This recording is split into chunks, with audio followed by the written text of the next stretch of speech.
Now, I'm going to show you guys a portal that we put together, which is a demo. This is a Dunder Mifflin, right? It's fun. This is in the context of maybe what Jim or Dwight might be doing on a daily basis. They're inside sales. They can log into their portal using their Smartsheet login. Everything that you see in this portal right now is in the context or specifically filtered to me. You might see that there's some sheets, reports, and dashboards in our space that track a bunch of different deals for a bunch of different folks. But when I log into this portal, all you'll see are my activities, right? If I click into this activity tracker, I'll see 3 deals that are filtered down to this week for me. These are my urgent tasks that I might need to follow up on. This demo is showing kind of a deal tracker that I can close win or close lose an opportunity. We can also, update these widgets to be approval trackers or taskers or requests. We can change these buttons. We can change the data that flows through here. Basically, render the information that's coming from the sheets and show anything here, right? And, as Zaid mentioned, the dashboard portal that you're looking at right now, I'm logged in as myself, so all the information you're seeing is filtered down to me. As Zaid mentioned, we don't capture any data or store any data.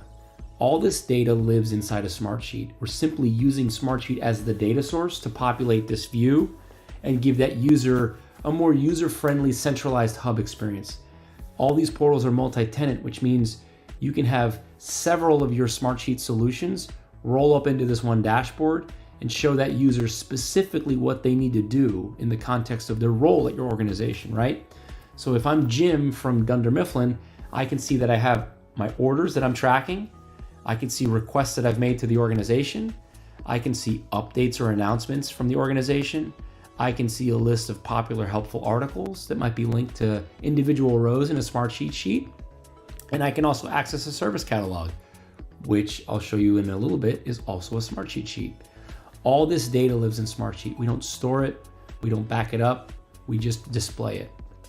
Now, first things first, I'm going to jump into a service catalog. So before I jump into that, I'm going to show you guys the backend sheet that is driving this. So, you may be familiar with some of these types of catalogs where it could be a form dropdown that says, I need to request support or service for this particular item.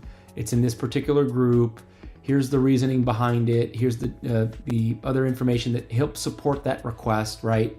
And then on the Smartsheet side, you can have a lot of workflows. You can have a lot of dashboards in place to show reporting on service level agreements, ticket fulfillment, things like that, right? We don't want to take anything away from Smartsheet. The power lies within Smartsheet. Automations lie within Smartsheet. Data crunching lies within Smartsheet. Visibility into that data lies within Smartsheet as well. Work can still be performed through those automations. We just want to extend the reach of these useful business apps into users' hands by creating more friendly UIs. So now, instead of having a sheet that shows a list of items, a user can simply browse to a directory of a catalog of items that they can request service for. So in this example, I think that this is just showing IT and HR services. If I filter this down by HR, you'll notice that I'm using a category filter down here. And I'm also showing some of these items that are basically filtered down to onboarding. If I want to filter down to onboarding, I can select this. I can also view this in list view. I can click into employee onboarding and I can see the items that are flowing through from my sheet directly into this view. All of these views are fully customizable. You can design these to look however you'd like, to show any specific information you'd like. You can customize the descriptions, the labels, and then have all that data flow in from Smartsheet. Additionally, a user could submit a request. Let's say I do need some assistance with employee onboarding. Assistance with employee onboarding. Some of these widgets on portals can be public facing to users inside of your organization, so they don't have to log in. In this example, I am actually going to pretend that I'm not logged in, right? So I'm going to submit my information, my name. If I was logged in and I specified this portal needed to require login, I could do that here. I need this completed by end of week. I'm going to go ahead and submit this request. and that request has been submitted. I'll browse back to my home page, and you'll see on the right-hand side, my new request is being tracked in my portal. So now that I can view some of my requests here, and then in the Smartsheet side, I'm gonna go back to that tracker sheet.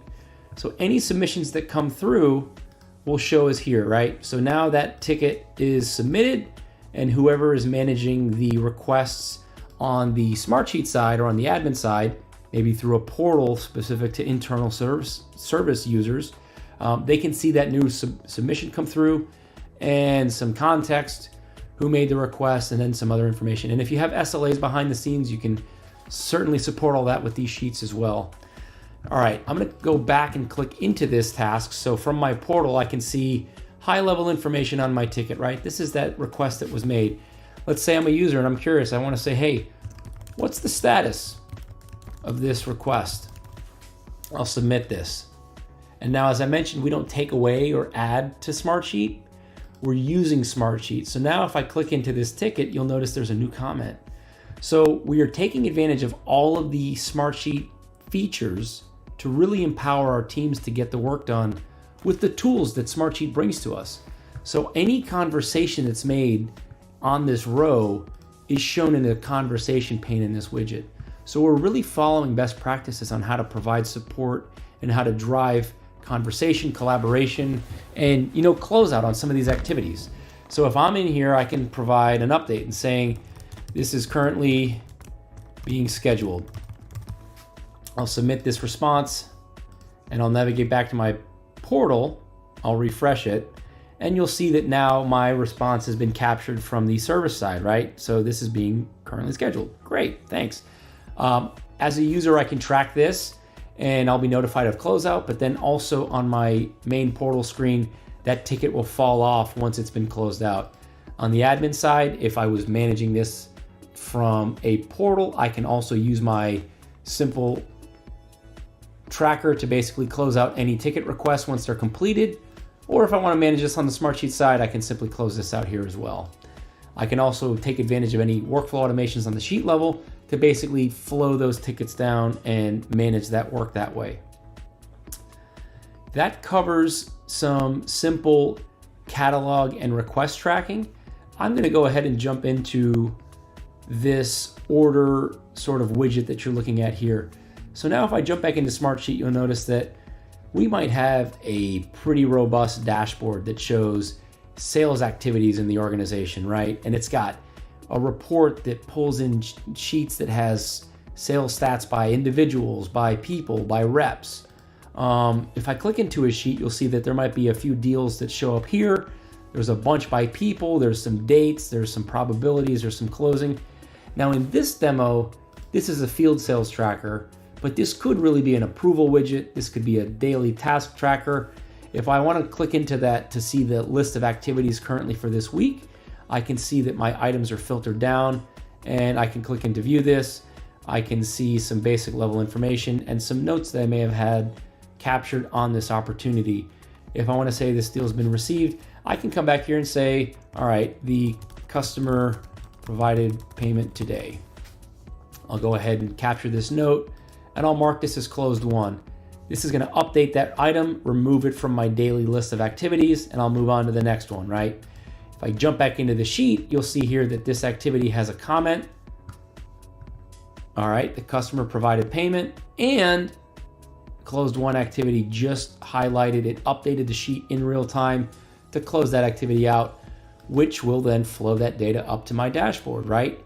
Seamless. Now the user doesn't have to touch Smartsheet. They don't have to move a deal through a pipeline. They're simply managing all of their work from right within this portal. Additionally, we provide a bunch of different templates and a bunch of really cool things on the portal side to provide visibility into sheets that might have many different use cases. I'm going to actually switch over to the back end now to show you guys what portals look like from an administrator side. So I'll go ahead and click into my demo portal, and portals are driven by what we call modules, and modules are basically sheets. Sheets are the source of truth, right? We have a sheet that could act as a catalog, like you saw in that service catalog, or you have a sheet that might be a capture sheet, like that tracker sheet, where we capture any submissions and track status on them. We give users the ability to manage those artifacts by basically giving them a module sheet manager. Once you identify what sheets go into making up that quote unquote module, we give you the ability to turn on or turn off columns. So similar to like a dynamic view where you want to share something out, but you don't want any sensitive information to be leaked, we do the same thing here. If we want to prevent any of these back-end sheet columns from being displayed in the portal anywhere, we can turn those off. We can also identify contact type that can be used for, system level matching to users. And then we can also specify which columns we want to use for that drop-down filtering like you saw in the service catalog. So in that example, you saw there was a category and a subcategory drop-down. Those are identified here. Additionally, with request trackers, you can do the same thing. So you notice that ticket that I submitted from the catalog gets submitted into a request tracker sheet. We can also use the data from that request tracker sheet to populate widgets on the dashboard to show that user data. This is where we can manage the visibility on all those different items. Another component inside of a module is a form. Now, you can use our form builder to generate a really simple form, or you can use an external link and maybe paste a Smartsheet form that's more specific to your use case in the event you want to do that. The benefit to using our form builder is if your module has an output and an input sheet, you can map data from one to the other. So in the example of that catalog, I have a tracker that submits tickets to. I can pull data from the catalog. So when I was on that ticket page, I can pull data from that and map it to a column in my tracker sheet. So I can do that here. I can enable or disable widgets, or columns rather.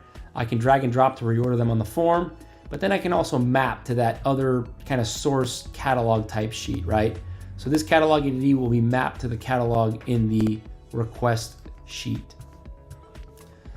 Those are basically the core components of how to manage modules. I'm going to switch over right now and show how pages are built. So similar to the user experience that we provide with portals, where we bring the solutions and the problems that are solved with our Smartsheet toolset into a portal to make them user-friendly, where we don't have to require our users to take technical training to understand how to interact with the tool. We want to bring that same level of user-friendliness to portals and how we build them on the back end, right? So we've developed this row and column type structure with a simple drag and drop with the user in mind, really. So you don't have to learn how to build this stuff. If you wanted to drag a widget to a new column, you can do that quickly and easily by just dragging and dropping. Additionally, editing column width and widget width and all these different items to work on mobile, desktop, or tablet. You can do that quickly and easily here if you wanted to change the structure of the page. And then also we provide you a small library of about 11 different widgets that you can use to display data from Smartsheet. So as previously mentioned, we don't store any data, but these widgets connect to the sheets through that module that we just covered to pull data from the rows to then display them on the portal side. These widgets are built for specific cases, right? So we do have tables, widgets, forms, activities. I'm gonna go ahead and build a new activity widget. So at first glance, you'll notice that it's not loading any activities because I need to select a data source. But I can title my widget. I can say list of tasks. I can change really quickly. I could pick a different background color. I can add icons, text color, description, some simple classes. I can then come down here and select a data source for this. I'll select request management, and maybe my tasks are related to that tracker that I'll select a detail page that these will pump into. And then once I select my request tracker data source, I can then see the columns that are coming from that sheet. And I'll be able to select a title column. I'll be able to select a description column, which I'll basically say is comments and notes. Submitted column will be request date here, and action column will just say status. Next, we have the ability to style these to match anything. So if we have special brand guidelines, we could specifically style a widget in this case, or we can style the portal at large to make that portal match maybe our corporate website or our other service portals that we have in the organization. Custom actions for this type of a widget would allow us to add some buttons that might provide a function to a task. If we could add a button that might update a status to close it out, or to add a blocker, or anything we'd like. And then jumping into the filtering for widgets, this is basically filters that get applied so that we know how to display data. At a very high level, we could filter it down so that it only shows the person who's logged in would match that contact column for request or email. So similar to that Dunder Mifflin use case that I showed, you only saw my requests and my tasks. This is a similar concept here. This is how we would do that. Time-based filtering, we can select a couple of dates, and that would filter down based on the create date that we identified in our module manager and only show dates within a specific range. And lastly, the completely flexible source sheet filters. So this is similar to what you might see in a report builder, where you can stack filters, you can group filters by different operators and or operators, you can select columns, you can say catalog ID, well, that was a rough one to pick, but let's say request title contains new. We can filter down so that anything that might have a new in it, or something more specific would be urgent, right? We can say any title that has an urgent one can show in this widget, so we can have really quick visibility into urgent tasks that might need more attention. That's a really quick overview of this page builder and adding a widget and selecting a data source. So the page builder is very flexible and allows us to nest pages, to have child pages. It's a really great tool, and we also provide modules. So with modules, we also have the ability to add pre-made templates that we've identified from best practices, just from all the years of doing this kind of work. We give, out of the box, we have 4 templates, but you could certainly pick any of the other items that you're tracking in your account. So you can use these as data sources to populate your portal widgets. If you did select one of our templates and we add this to the portal, it will add new pages. It will add these templates to your portal workspace and organize everything in a way that makes it easy to manage. As you can see here, we have some brand new request management lists and pages, and they come pre-made with kind of the row and column setup. And then I can just come in and say I want to have a list widget that's connected to my catalog sheet, and that's how we would build the page quickly and easily. Now, these 2 components really drive home value to our users because we can expand reach with portals to all users within the organization. We don't have to provide trainings. They don't have to become Smartsheet Core Product certified. These are intuitive portals that bring a lot of value and make management of these work products much easier. And configuration management brings a lot more value to us as the developers on these solutions, where now we can collaborate better and more effectively with our team, track changes, maintain documentation, and then also have that visualization of how our solution is made up as a whole. So we really find that these do drive a lot of value to Smartsheet. And thanks again, guys, for letting us demo you guys today. This has been awesome. And as I mentioned from both of us, we're really hoping to empower all of the teams to really drive and bring that true value that Smartsheet has to everybody in organizations of all sizes, right? So thank you very much.